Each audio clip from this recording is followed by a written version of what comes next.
Ekiro kya Lwakutaano era akadde kanyogovu ddala. Ebire bitumwenyerezaako ne bitusuulirayo ku tuzzi tw'enkuba. Osibyeyo otya nno omulabi wa STV? Gyebaleko gy'ogonzezza gyonna. Ennaku z'omwezi ziweredde ddala 14 omwezi gwa Muwakanya. Wano ku STV ku Kasozi e Buziga essaawa eyaffe ebala 2 ez'ekiro.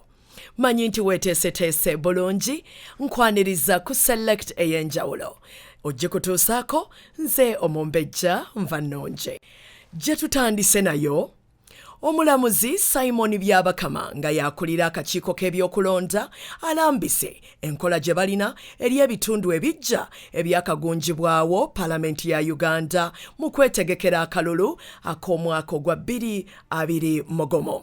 Hasiifu Ssekiwunga atujjiddeyo ebisingako. Bino byonna ebipya Paalamenti gavumenti byetaddewo okusobola obiteeka mu puroguramu eno y'okulonda, tulina okusooka okukola omulimu ku ground obitereeza kituyita demarcation. Akakiiko k'ebyokulonda kavuddeyo ne kawa enteekateeka zaako eri amasaza ko n'ebitundu ebipya ebyakatondebwawo Paalamenti ya kuno okukkaatiriza ku nteekateeka z'akalulu k'omwaka ogujja. Omulamuzi Byabakama ategeezezza nti olw'omulimu gwe balina ogw'okutema ensalosalo z'ebitundu bino ebipya, bw'aba baagala okwesimbawo ku bifo bya gavumenti z'ebitundu balindeko okukima empapula z'okusunsulamu nga kuno kwongezeddwayo paka okuva nga 21 omwezi ogw'omwenda okutuusa nga 1 omwezi ogw'okumi omwaka guno, okwawukanako n'enteekateeka ezaasooka. Naye olw'okuba tulina okuddayo ku ground ate kiba kitegeeza nti nominations tezisoboka okubeerawo ku lunaku ezo. Tuzikyusizaamuko ne tuzongezaayo mu maaso, kati zijja kubeerawo. Abo bonna bagala kwesimba mu bifo bya gavumenti z'ebitundu ba local governments.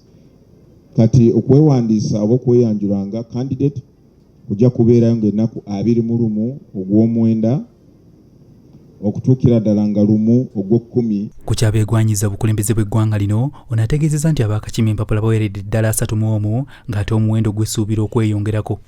Kati twatandise okugaba foomu ezo, twatandika ennaku 10 omwezi guno, era bwe twogerera kati abakajjayo foomu baweza 31. Era ndowooza ennamba ekyalinnya. Amanya tesigayina wano, naye musobola. Omulamuzi Byabakama era yenyamidde olw'abamu abeesimbyewo batandise okukuba enkuŋŋaana ezitali mu mateeka ng'ate tebagoberera mateeka gateebwawo kitongole ky'ebyobulamu ssaako n'akakiiko k'ebyokulonda. Tubadde tulaba ku TV abantu balina ennyiriri z'abawagizi baabwe bakuŋŋaanye nga tebakoze social distancing, abalala tebalinaako wadde tebambadde masiki.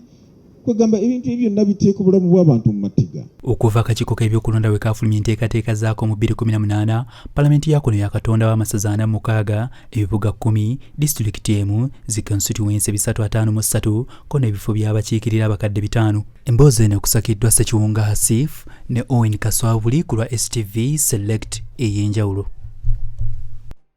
Bwo Obwakabaka bwa Buganda olwaleero butongozezza embuga y'abannamateeka gye batuumye Buganda Royal Law Chambers, nga bano baakujuna abantu mu nsonga z'amateeka wamu n'okulwanyisa obutali bwenkanya. Okutongoza kuno kubadde ku Bulange e Mengo era Edith Naabagereka akiise bulungi. Omukolo guno gwegatiddwako ab'ebitiibwa bangi ab'enjawulo nga mu bano kwe kuli Oweekitiibwa Godfrey Lule, Oweekitiibwa Christopher Bwanika, Katikkiro wa Buganda Charles Peter Mayiga, munnamateeka Dr. Esther Kitimbo Kisaache ng'ono yabadde omugenyi omukulu ku mukolo guno. Oweekitiibwa Christopher Bwanika ng'ono ye Ssaabawolereza wa Buganda mu kwogera kwe ategeezezza nga bwe bakkirizibwa mu buwandiike okuba bannamateeka. Naffe ng'ekitongole tujja kuba nga twetaaga okweyimirizaawo n'okusobola okukola emirimu egyo. Era mu buyiiya Ssaabasajja bw'atuyigiriza okutambuliramu, mwe tujja okuyiiyiza nga bannamateeka abajjuvu tukkiriziddwa tulina license. Era n'agamba nti baakukolera abantu n'omutima gumu nga tebalina ssente ze basabye, mpozzi nga waliwo asiimye n'abawa. Era yeebazizza Ssaabasajja Kabaka olw'omukisa gwe yamuwa ogw'okukolera mu yaafeesi ye. Abo abasobola okutusasula bajja kutusasula, naye abalina obwetaavu nabo bayambibwe. N'olwekyo tujja kukola emirimu egyo egitusobozesa okubeerawo kuba eggwanika lyokka terisobola kwemalirira, teririna misolo gye lisolooza.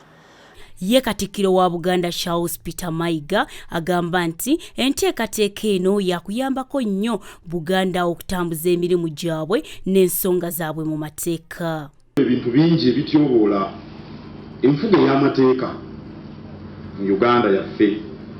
Abantu babbibwako ettaka, basengulwa, abaledembe lyabwe ery'obwebange libaggyibwako, balulu bawambawamba abantu ne babasibira mu bifo ebitutategeera. Abantu bali mu bwavu obutayogerekeka. Eddagala ly'ebyo byonna kwesiba ku mateeka. Wabulera alaze obwennyamivu eri abamenya kereziya y'abakristaayo eya St. Peters mu Ndeeba nga n'essira alitadde nnyo ku bannamateeka abaasala omusango ogwo. Era asabye bekikwatako okuvaayo okuyamba ku nsonga z'ekkanisa. Enkya ya leero nkeddeko wali mu kkanisa ey'Endeeba gye baamenye. Waaliwo ebiragiro bya kkooti. Naye kkooti yeerabira nti abantu balina okukkiriza. Kkooti yeerabira kiki abantu kye balowooza ku bifo ebisinzizibwamu wadde ng'amateeka weegali tewaliiwo ddagala ddala lyonna. Ate ye munnamateeka Dr. Esther Kisaache abadde omugenyi omukulu ku mukolo guno alambuludde ezimu ku nsonga ez'abasindiikiriza okutandikawo omusingi guno era ategeezezza nga we bagenda okukola ku nsonga z'abantu. Ofiisi eno yalwawo okutuuka kubanga egguddwawo mu biseera nga ensi eri mu kukaaba, naddala abantu abawansi abagobebwa mu bibanja n'abalala balina obwetaavu obw'ensonga z'amateeka ate nga tebasobola kusasulira bisale bya waggulu balooya abeekozesa bokka.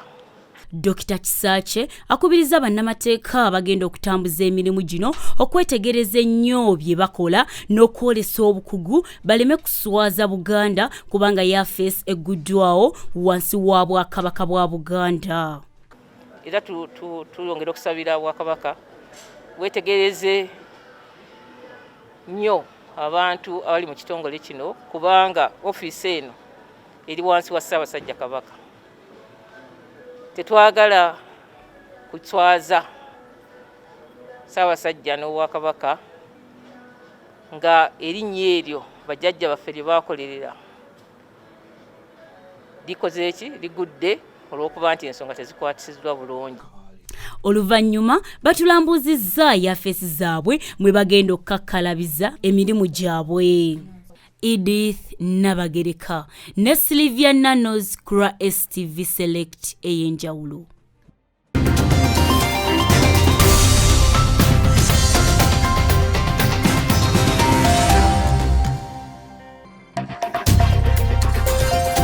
Nga Uganda yeetegekera akalulu akanaabaako omwaka ogujja ogwa 2021 okulonda abakulembeze mu kisanja ekiddako, olwaleero kati tutunulire ku miwendo nga bwe giyimiridde okusinziira ku kibanja ky'akakiiko k'ebyokulonda ssaako n'ebibanja ebirala.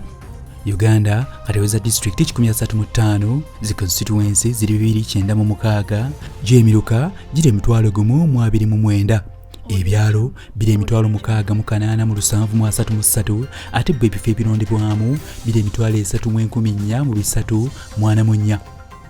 Okusinziira ku bakugu okuva mu World Ometers, Uganda kati erimu abantu 45,74 mu 1,007, wabula okusinziira ku kakiiko k'ebyokulonda abaweza emyaka 18 bokka be bakkiriza okwetaba mu kulonda, ng'ate bano balina kusooka kuwandiikibwa.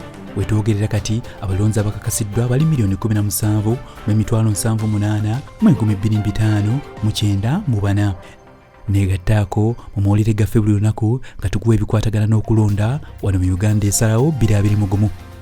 Nze Ssekiwunga Asiifu ku lwa STV.